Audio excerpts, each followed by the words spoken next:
2 जून 2016 की घटना मथुरा के इतिहास में काले अध्याय के रूप में दर्ज है, जहां पर जवाहर बाग में अतिक्रमणकारियों को हटाने के दौरान 2 जाबाज पुलिस अधीक्षक समेत 29 लोगों की जान चली गई। आज फिर जवाहर बाग की घटना को याद कर लोग सिहर उठते हैं।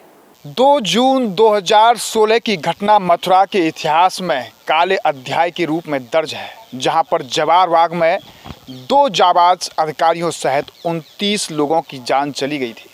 जवाहर बाग में उग्रवादियों से यानी कि अतिक्रमणवादियों से जिन्होंने अवैध रूप से जवाहर बाग को अपने कब्जे में ले लिया था, उसे खाली कराने के दौरान 29 लोगों की जान गई थी। आज भी लोग जवाहर बाग की घटना को सुनकर सिहर उठते हैं। दरअसल कुछ अतिक्रमणकारियों द्वारा जवाहर बाग की 280 एकड़ की भूमि पर कब्जा कर लिया गया था। उसी कब्जे को मुक्त कराने के लिए प्रशासन द्वारा कार्रवाई की गई। इस कार्रवाई के दौरान उग्रवादियों ने प्रशासनिक अधिकारियों पर हमला बोल दिया। इस पूरे घटनाक्रम में 29 लोगों की जान चली गई, जिसमें तत्कालीन एसपी सिटी मुकुल द्विवेदी और एसएचओ संतोष यादव शहीद हो गए। जवाहर बाग कांड की घटना के बाद सरकार द्वारा इस पूरे जवाहर बाग की तस्वीर को बदल दिया गया, यानी कि यहाँ पर फलदार हरे भरे वृक्ष तमाम यहाँ आपको दिखाई दे रहे हैं, यानी कि सरकार ने इस स्थल को पिकनिक की तरह बना दिया है। लेकिन 2 जून 2016 की घटना आज भी उस अग्निकांड में, यानी कि जहाँ पर अवैध कब्जाधारियों ने इस पूरे जवाहर बाग को आग के हवाले कर दिया था, उसमें तमाम ऐसे पौधे जल गए थे। कुछ पौधे आज भी उस जवाहर बाग की घटना को साक्षात बयां कर रहे हैं। ये खड़े हुए सूखे पौधे, जले हुए पौधे, ये इस बात के गवाह हैं कि यहाँ पर 2016 2 जून को क्या मंजर रहा था कि आज भी आग में जले हुए वो पौधे उस घटना के साक्षात गवाह हैं। 2 जून 2016 में हुए जवाहर बाग कांड में आगजनी की घटना के साक्षी पेड़ आज भी उस घटना की याद ताजा कर रहे हैं। दरअसल सरकार द्वारा जवाहर बाग को इस घटना के बाद पूरी तरह बदल दिया गया।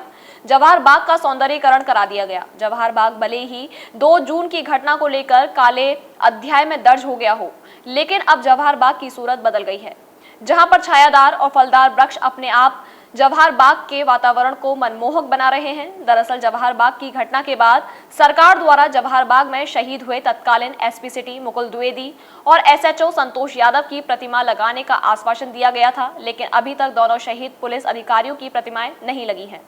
जवाहर बाग कांड की घटना के बाद सरकार द्वारा इस पूरे जवाहर बाग को सौंदर्यीकरण के लिए विकसित किया गया, यानी कि करीब 16 करोड़ रुपए की लागत से इस पूरे परिसर को बाकायदा डिज़ाइन करके यहाँ पर अच्छे पौधे लगाकर इसका सौंदर्यीकरण कराया गया ताकि ये पिकनिक पॉइंट बन सके।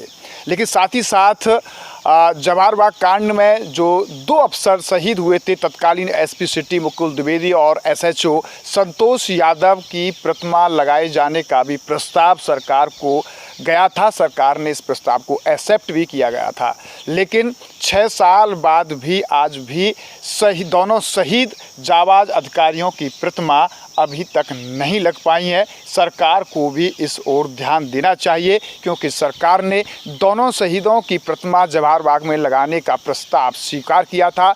मथुरा वृंदावन नगर निगम की कैबिनेट बैठक में भी ये प्रस्ताव पास हो चुका है, लेकिन अभी तक 6 वर्ष बाद दोनों शहीदों की प्रतिमा जवाहर बाग में नहीं लग पाई हैं। 2 जून 2016 की घटना के बाद जवाहर बाग की तस्वीर बदली है। जवाहर बाग मथुरा की शान है, जहां पर लोग पिकनिक के रूप में जवाहर बाग को अपना पसंदीदा स्थान बताते हैं, जहां पर मनमोहक park, open theatre, gym, yoga करने के मनमोहक स्थल जवाहर बाग में बना दिए गए हैं। जवाहर बाग अब अवनति से उन्नति की ओर बढ़ रहा है।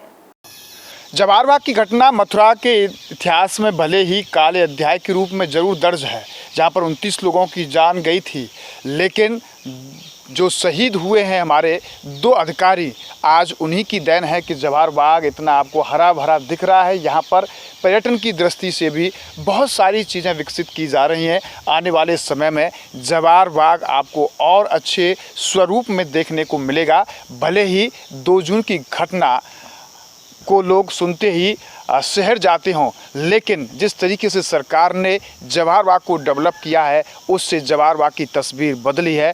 ज़रूर ही मथुरा की शान बना है मथुरा का जवाहर बाग। न्यूज़ का पर्सन पीके दुबे के साथ गोविंद भारद्वाज।